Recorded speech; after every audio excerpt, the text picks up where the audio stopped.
Bonjour à tous, bienvenue sur cette nouvelle chaîne YouTube fraîchement créée pour l'occasion. Alors pourquoi j'ai créé cette chaîne? Tout simplement pour partager avec vous mes aventures au travers des différents pays que je visite chaque année. Il y a beaucoup de gens aussi qui me demandent sur Instagram quand je publie une story ouais, t'es où? Ça coûte combien? Est-ce que c'est bien? Est-ce que ça vaut le coup?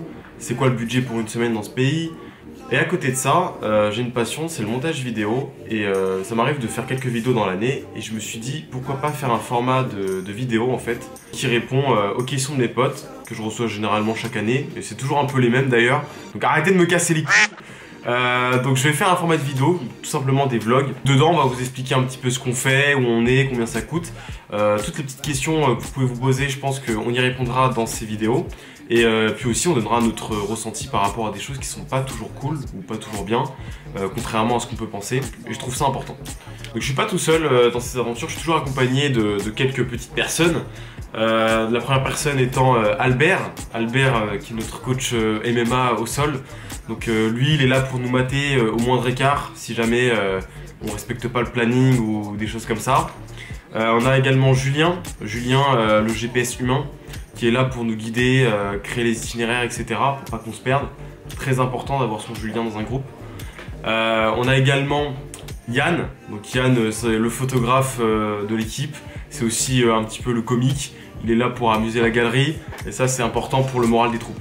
Une autre personne aussi, Maxence, qui est un ami d'enfance qui a fait 10 ans de rugby avec moi. Donc, généralement, c'est lui qui m'aide quand Albert est en train de me goumer.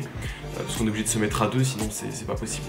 Et puis pour la dernière personne, il nous fallait quelqu'un pour la diversité ethnique du groupe, c'est très important. C'est Aravintraj tout simplement, on l'a invité avec nous juste pour ça en fait. Voilà, si tu regardes cette vidéo, le prends pas mal. Et donc voilà, donc avec ces mêmes personnes, je suis parti un mois en Asie, on a fait la Chine, on a fait la Corée, on a fait le Japon et on a fait la Thaïlande. Donc un mois de vidéos, j'ai découpé ça sous une quinzaine de vlogs et vous allez suivre nos aventures et ça commence maintenant.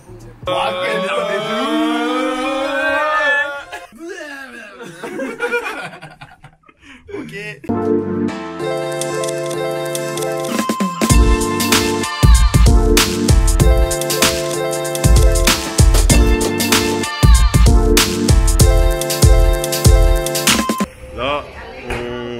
Vers l'escale.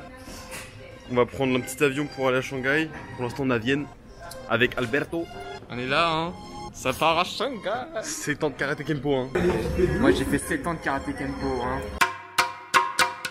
Bon petit update, là on est arrivé à Shanghai. Voilà, donc après 17 heures de vol, on est enfin arrivé. Regardez un peu les cernes là, checkez un peu ça là. Regardez mes jambes, elles tremblent. C'est bizarre, on est vraiment pas bien là. Mais on est arrivé, on est content. Bon, je vous explique un peu la situation.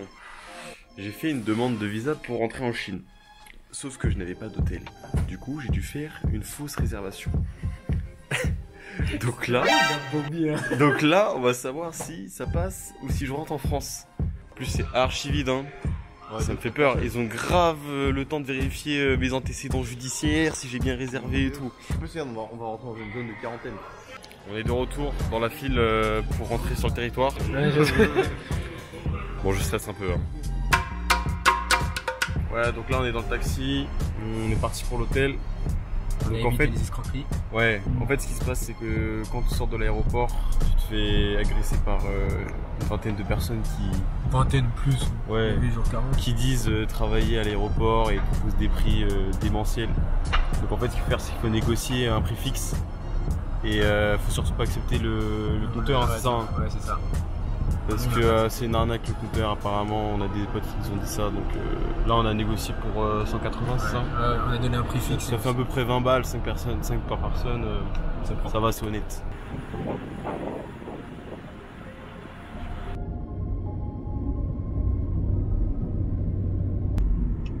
Ils ont vraiment copié-collé tous les bâtiments, genre. Tout se ressemble.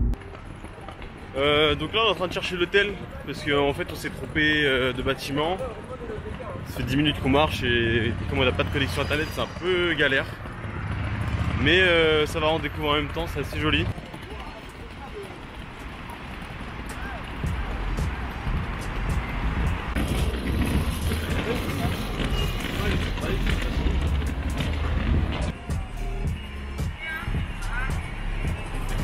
voilà, on est enfin devant l'hôtel. En fait, le taxi nous a déposé à la mauvaise adresse, devant le mauvais hôtel à 30 minutes à pied, donc on a un petit peu galéré.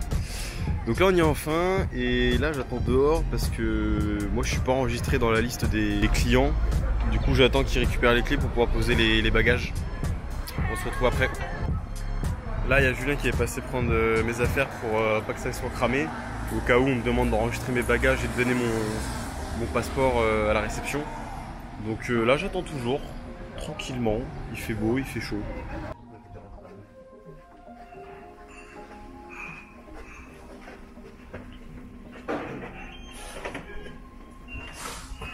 Ah ouais.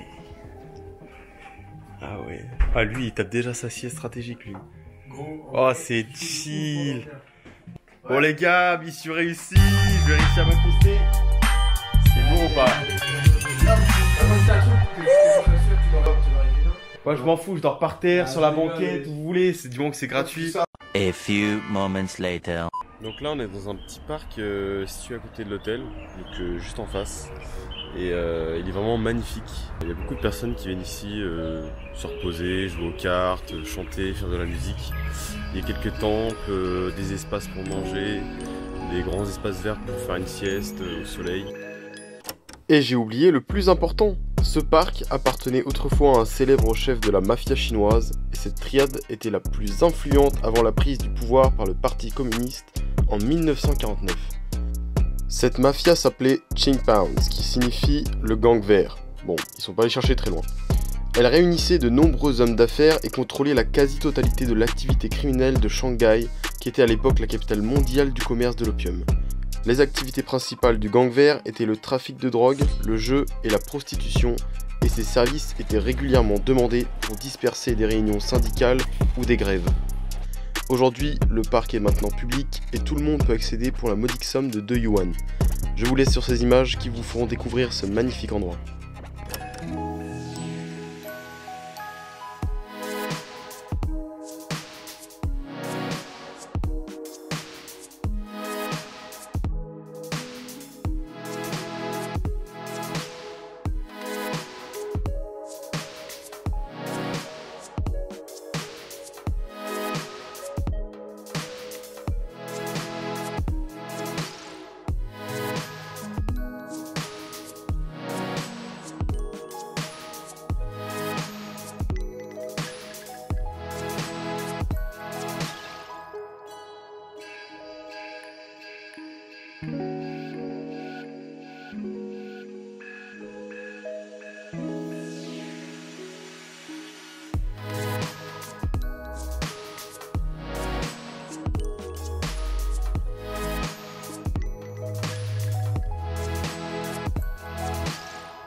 Il y a plein de chats là-bas.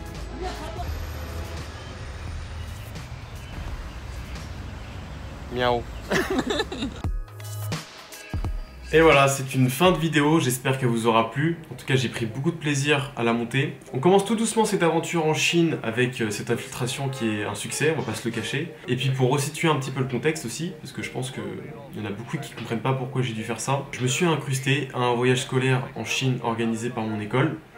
Voilà, tout simplement. Et il faut savoir que on peut pas rentrer comme ça sur le territoire chinois. Il faut une autorisation ou une invitation de l'hôtel qui vous héberge pour avoir le visa. Et je n'avais pas cette autorisation puisque je ne faisais pas partie de la promotion qui partait avec l'école en Chine. Donc voilà, j'ai eu beaucoup de chance de ne pas m'être fait choper. Sinon, il n'y aurait pas eu de vidéo tout simplement et on m'aurait rapatrié en France. Ce qui est vraiment nul en fait quand j'y repense. Bref, c'est le début d'une longue série de vidéos qui commence. Il y a du très très lourd qui arrive les gars, parce que la suite de cette infiltration se déroule à l'université de Shanghai. J'en dis pas plus. Je vous donne rendez-vous la semaine prochaine pour la suite de cette aventure. Donc n'hésitez pas à vous abonner. Et en attendant, likez et partagez cette vidéo, ça me ferait très plaisir puisque je débute sur YouTube. Et ça me fait très bizarre de dire cette phrase. Voilà, je vous retiens pas plus. Sur ce, on se voit la semaine prochaine. Ciao.